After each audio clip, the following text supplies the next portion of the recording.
আসসালামু আলাইকুম ওয়া রাহমাতুল্লাহি ওয়া বারাকাতুহু। একটি নতুন বিষয় নিয়ে আপনাদের সামনে উপস্থিত হলাম। আজকের বিষয়টি হলো যে ইসলাম নারীকে কতটুকু সম্মান দিয়েছে এবং ইসলাম ধর্মে নারীদের মর্যাদা কত। ইসলাম নারীকে সর্বোচ্চ সম্মান দিয়েছে, কখনো মা হিসাবে, কখনো স্ত্রী হিসাবে, কখনো মেয়ে হিসাবে, আবার কখনো বোন হিসাবে।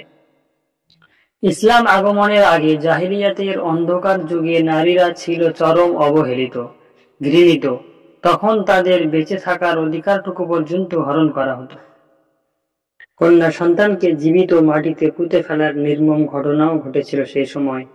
ইসলাম এসে এই বর্বরতা রুখে দিয়েছে। ইসলাম সম্মান নিয়ে তাদের বেঁচে থাকার অধিকার নিশ্চিত করেছে। এক সময় নারীদের উত্তরাধিকার সম্পদ থেকে বঞ্চিত করা হতো, ইসলাম তা কঠোরভাবে বন্ধ করেছে। নারীর সম্মান ও নিরাপত্তা রক্ষায় ইসলাম প্রয়োজনীয় সব বিধান দিয়েছে। পবিত্র কোরআনে সূরা নিসা নামে একটি সূরাও আছে। ইসলামে নারীর সম্মান বিষয়ে কিছু তথ্য সংক্ষিপ্ত আকারে তুলে ধরার চেষ্টা করব ইনশাআল্লাহ। নারী যখন মা, মহান আল্লাহ নারীকে মায়ের মর্যাদা দিয়েছেন। পবিত্র কোরআন হাদিসে মাকে সর্বোচ্চ মর্যাদা দেওয়া হয়েছে। পবিত্র কোরআনে ইরশাদ হয়েছে, আর তোমার প্রতিপালক আদেশ জারি করেছেন যে তিনি ছাড়া অন্য কারো ইবাদত করবে না এবং মা বাবার সঙ্গে সদাচরণ করো। হযরত আবু হুরায়রা রাদিয়াল্লাহু তাআলা আনহু বলেন, এক ব্যক্তি রাসূলুল্লাহ সাল্লাল্লাহু আলাইহি সাল্লামের কাছে এসে জিজ্ঞাসা করল, হে আল্লাহর রাসূল, মানুষের মধ্যে আমার সৎ ব্যবহারের সর্বাপেক্ষা অধিকারী ব্যক্তিকে? তিনি বলেন, তোমার মা। সে বলল, এরপর কে? তিনি বলেন, এরপরেও তোমার মা। সে বলল, তারপর কে? তিনি বলেন, তারপরেও তোমার মা। সে বলল, এরপর কে? তিনি বলেন, এরপর তোমার পিতা। সুবহানাল্লাহ। এতে করে স্পষ্ট হয়ে যায় ইসলাম সর্বোচ্চ নারীকে সম্মান দেয় বলেই আল্লাহর রাসূল সাল্লাল্লাহু আলাইহি সাল্লাম তাদের সম্মানের ব্যাপারে কতটা গুরুত্ব আরোপ করেছেন। নারী যখন স্ত্রী তখনও তাদের সঙ্গে সৌহার্দ্যপূর্ণ আচরণের নির্দেশ দেওয়া হয়েছে। মহান আল্লাহ নারীদের তার বিশেষ নিদর্শন বলে আখ্যা দিয়েছেন। পবিত্র কোরআনে ইরশাদ হয়েছে, আর তার নিদর্শনবলির মধ্যে আছে যে তিনি তোমাদের জন্য তোমাদের থেকেই স্ত্রীদের সৃষ্টি করেছেন, যাতে তোমরা তাদের কাছে প্রশান্তি পাও। ইসলাম নারীকে রানীর মর্যাদা দিয়েছে। হযরত আব্দুল্লাহ ইবনে উমর রাদিয়াল্লাহু তাআলা আনহু থেকে বর্ণিত, মহানবী সাল্লাল্লাহু আলাইহি সাল্লাম বলেছেন, তোমরা প্রত্যেকেই রক্ষক এবং তোমরা প্রত্যেকেও জিজ্ঞাসিত হবে। একজন শাসক, সে তার অধীনদের সম্পর্কে জিজ্ঞাসিত হবে। একজন পুরুষ তার পরিবারের রক্ষক, সে এ সম্পর্কে জিজ্ঞাসিত হবে। অনুরূপভাবে একজন স্ত্রী তার স্বামীর গৃহের রক্ষক, সে এ ব্যাপারে জিজ্ঞাসিত হবে। একজন গোলাম তার মনিবের সম্পদের রক্ষক, সে এ সম্পর্কে জিজ্ঞাসিত হবে। অতএব সাবধান, তোমরা প্রত্যেকেই রক্ষক এবং তোমরা প্রত্যেকেও জিজ্ঞাসিত হবে।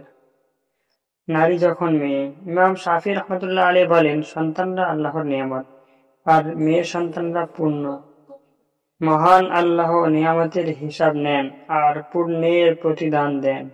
আয়েশা রাদিয়াল্লাহু তাআলা আনহা থেকে বর্ণিত, তিনি বলেন, রাসূলুল্লাহ সাল্লাল্লাহু আলাইহি সাল্লাম বলেছেন, যে ব্যক্তিকে কন্যা সন্তান লালন পালনের দায়িত্ব দেওয়া হয়েছে এবং সে ধৈর্যের সঙ্গে তা সম্পাদন করেছে, সেই কন্যা সন্তান তার জন্য জাহান্নাম থেকে আড় হবে। নারী যখন বোন, ইসলাম মেয়ে এবং বোনের সঙ্গেও সদাচরণ করার তাগিদ দিয়েছে। হযরত আবু সাঈদ আল-খুদরি রাদিয়াল্লাহু তাআলা আনহু থেকে বর্ণিত, রাসূলুল্লাহ সাল্লাল্লাহু আলাইহি ওয়াসাল্লাম বলেছেন, তোমাদের মধ্যে যারই 3টি মেয়ে অথবা 3টি বোন আছে, সে তাদের সঙ্গে স্নেহপূর্ণ ব্যবহার করলে অবশ্যই জান্নাতে যাবে। নারী যখন অনাত্মীয়, নারী অনাত্মীয় হলেও তার প্রতি সম্মান প্রদর্শন করা ইসলামের সৌন্দর্য।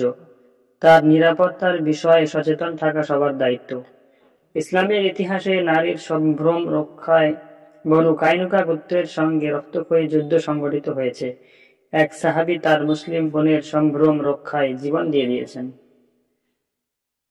আবু আওয়ান থেকে ইবনে হিশাম বর্ণনা করেছেন, একদিন জনৈকা মুসলিম নারী বনু কায়নুকা গোত্রের বাজারে দুধ বিক্রি করে বিশেষ কোনো প্রয়োজনে এক ইহুদি স্বর্ণকারের কাছে গিয়ে বসে পড়েন।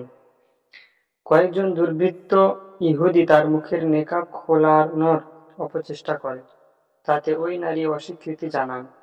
ওই স্বর্ণকার গোপনে মুসলিম নারীটির অগোচরে পরিহিত বস্ত্রের এক প্রান্ত তার পিঠের উপরে গিঁট দিয়ে দেয়।